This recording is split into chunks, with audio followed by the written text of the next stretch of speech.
Hey guys, how are you? Andy Sukufana, CEO Y2K Credit Solutions, consumer credit expert. Today, we're going to do a call with a potentially new client, right? And the reason why I'm doing this call, I'm going to have you guys listening to the call, is because over and over and over again, I keep telling you guys, and we say this in a lot of our videos, if you subscribe to our YouTube channel, there's quite a few videos on our YouTube channel that's telling you guys know that there is no shortcut when it comes to fixing your credit. And everything that we speak about on those videos, everything that we warn you guys of, it comes to fruition with these clients that come over to us. A lot of these credit companies, actually almost all of them that promotes on social media, if your credit starts in 4, 5, or 6, give me a call. You don't have to pay a collection. You don't have to pay the original creditors. I could change your life. We can fix your credit, make all your debt disappear. All of it is horse shit. None of it is true. A lot of these people are scamming you. A lot of these people are taking your money. They're filing false fraud affidavit and they're not working. 2, 3 months later down the line, you're starting to see the accounts come back on your credit report. More so now, the major banks are suing you. I've shown you countless lawsuits. I've given you guys countless explanation on those lawsuits to tell you exactly how it happened, why the client's in our office. And today, we're going to do a live call with a client that's in that situation. Now, I do have his credit report here. I'm going to show you part of it. You can see the person that tried to fix his credit did a fraud affidavit. You can see the fraud alert on the credit report, phone numbers and so forth. They did not tell the client that they were doing a fraud affidavit. They did the fraud affidavit. The client has 160 or 119,000 dollars worth of debt. Now he's being sued by Chase and Citibanks. And now he's in such a mess that we're going to represent him, but it's going to take a lot of work to fix this, and it's going to get costly on him because now you have to reverse everything that this previous company did on his credit. I'm not sure why is it so hard for you guys to understand that you cannot keep filing fraud affidavits to get out of debt, especially when the debts have a paper trail. I'm not sure if it's like you guys seem to think that there's a shortcut or you could just run up the bank's money and not pay it. I'm not sure where that mentality is coming from or why is it so hard for you guys to understand that you cannot file false fraud affidavit to get out of debt. I'm not sure why it is. You can't do that. It just doesn't work. And again, every time we do a video on fraud and the clients coming to us being sued, we show you proof. We show you the judgments. We show you the client's credit report. We speak to the clients. Every time these companies tell you you don't have to pay a debt back, they can fix your credit. None of them ever shown you a proof or case study that they worked on that actually worked for their clients. So now we're going to call this client, and for argument's sake, we're going to change his name up because obviously I don't want you guys to know my client's information, and we'll take it from there. Let's get on this call with him.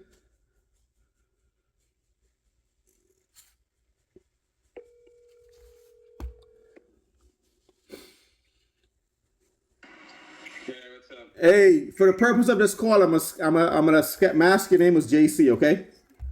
All right. All right, what's going on, man? How you doing? Hello? Yeah, can you hear me? Yep. What's going on? Can you hear me?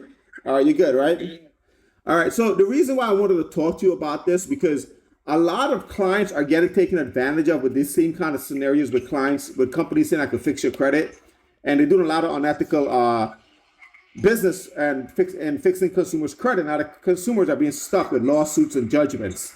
So I wanted to talk to you about this, and I'm using it as content just to make people aware that when we speak about this situation about filing fraud affidavits to get out of debts, it's we're speaking to real life people. Okay? There's not a background noise. Do you have your windows open or something? Okay.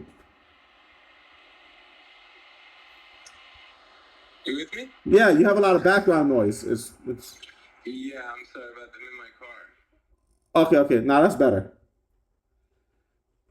Can you hear me? Yeah, I can hear All you. right, perfect. So now I want to get into your credit report. So can you give me a breakdown exactly how you ended up with this company and what was promised to you to fix your credit? I mean, basically, it was just a referred family friend. Uh huh. You know, he was friends with the family for like 15 years. Mm-hmm. So basically, he essentially told me that he was going to hold off the creditors until I was ready to settle. And then I said to him, well, after like 6 months or like 8 months, I told him like, hey, like I have some money. Like, should we start paying down some cards? And he was like, no. Well, if you start paying them down, then other creditors will come at you, and it'll be bad. So Correct. I'm like, he kind of like scared me away from like trying to settle with people when like I'm getting emails from American Express and all these places to like settle for lower amounts, but he was telling me like, no, just hold off. And you know it to yourself. You knew it to yourself that you had an obligation to these creditors, that you did have intentions of paying it back, and that's what you wanted to do, settle it and pay it off. Correct? But he's telling you not to do it, correct? Essentially. Gotcha. It's telling me to wait. Okay. Now, moving. Like, it's not, because he was saying like it would wake up the other guys and then Correct. they want to collect from me at the same time. Correct. Now, over some time, like, you can't get a hold of him anymore, and he's not giving you an answer on your credit or what's going on with your case, and then all of a sudden things are starting to come back on your credit report. Was that scenario is true? Say that one more time. Over some time, he wasn't getting a hold of you. You couldn't get a hold of him, and things are starting to reappear back on your credit report.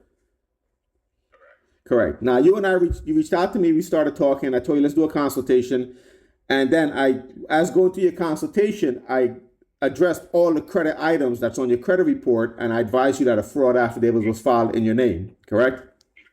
Yeah, which he never even told me about. Did he tell you he was going to file a fraud affidavit? Did he even make any mention of it? Nothing. Wow. And now I haven't spoke to him.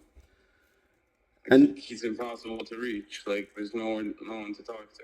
Right. So you can't get a hold of him. He doesn't answer his phone calls, emails, or anything. Correct.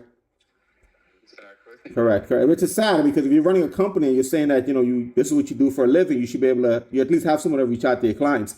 I mean, I did a payment plan with him also, and every time I would ask him like, how much do I owe you? I've asked him for the last year and a half. He still hasn't told me my balance. So I'm like, I'm not going to keep throwing money at you. Of course. Without me knowing how much I owe. Like, that's crazy. Correct. And actually, I did try to reach out to him on your behalf to tell him about this, what's going on with your file. What I was doing with my credit cards. Like, it's like I'm throwing money at 10 different places. I don't know what's going on. Right. So. Correct. And then when I pulled your credit, I told you that you're being sued by JP Morgan Chase, and you said your dad also has a lawsuit with JP Morgan Chase that he was handling, but nothing was ever done on it. With Barclays. Yeah. Okay. Correct. So, and the reason why I want to talk to you about this is because, a lot of these companies out here are telling these clients they're going to fix your credit. You don't have to pay your debts back, especially like a JP Morgan Chase card for $51,000. You've had that card since 2013. Obviously, life happens, things happen, your business slowed down, you couldn't keep up with the payments. But you can't go, and I explained this to you, can't go filing a fraud affidavit saying this is not your debt when you were paying it out of your account for X amount of years, Yeah. Well, now we're going to put a plan together. We're going to fix it. But now we have to vacate all this stuff that this company or this individual did because, like I said, it's illegal to file a fraud affidavit. The creditors got it. And what makes your case more hard now is that in the creditor's eye, first you're claiming it as fraud. It's not your debt. Then now you're resolving the debt after they decide to sue you. So that's what makes it a little harder. But I wanted to talk to you about this just for content because people need to understand this. Like a lot of these companies out here telling you all these stories that they can fix your credit, and they're doing unethical business and illegal business. And another part I didn't like is the fact that you can't get a hold of anyone. That's the part I don't understand, Yeah. But all right, JC, listen, let me wrap up this video and I'll call you back and we'll discuss this stuff, okay? Thank you. Thank you for your time, man. I appreciate you. Of course. My pleasure. Thank you. You're welcome. All right, guys, if you could hear it, I hope you guys heard the whole call with the client. Client's debt. This is all his credit debt. Regions Bank, $10,000. JP Morgan Chase, $46,000. These are the debts. Here's the guy put the fraud affidavit, filed a fraud affidavit, put the client's information. JP Morgan Chase, $51,000. And you can see when it came off of all three bureaus, it started to come back on now. Experian hasn't reported yet because this is a month-old report. I'm pretty sure if we look at this report now, you'll see this account back on Experian. Here it is. Here's another account. Amex, $1,700. The client has an Amex $1,700 debt, and the person's telling them don't pay the debt back. Why won't you start paying the small debts back and work your way up, opposed to just filing fraud affidavits? There's more debts here. Hold on one second. There's another debt here. Hold on. It's a total of $119,000 debt this client has. 1 second. Let me find it for you guys here. All this paperwork is like not in order, which is not normal for me. But anyway, the point of what I'm trying to say, stop listening to these companies that are telling you not to pay your debt back. Guys, you're getting yourself in a shithole of problems that you can't get yourself out. And 9 out of 10 times, you can't even afford to get yourself out of the problem once you get to litigation. And it gets costly to resolve these situations. Again, because it's contradicting your story. One time you're saying it's fraud. Next time you're saying after you're being sued, now it's your debt. Like, which one is it? Which story is it? But you also heard the client saying a lot of this guy doesn't get back to him. A lot of these companies do the same shit. All these mom and pop companies, all these companies that advertise on Instagram, after they do the fraud affidavit and they get your money, you can't get a hold of them. You can't even call them. You can only email them. And if you're lucky, they respond to your email. Right? And that's it. They ghost you. I have a lot of clients where they get ghosted by these companies that they use. And now you're stuck with a shitload of credit debt, filing fraud affidavits, you're being sued, and these companies have taken your money. You can't get a hold of them. If you have any questions and comments about this video, drop it downstairs. I'll try to answer it for you guys. Talk to you soon. Have a good day.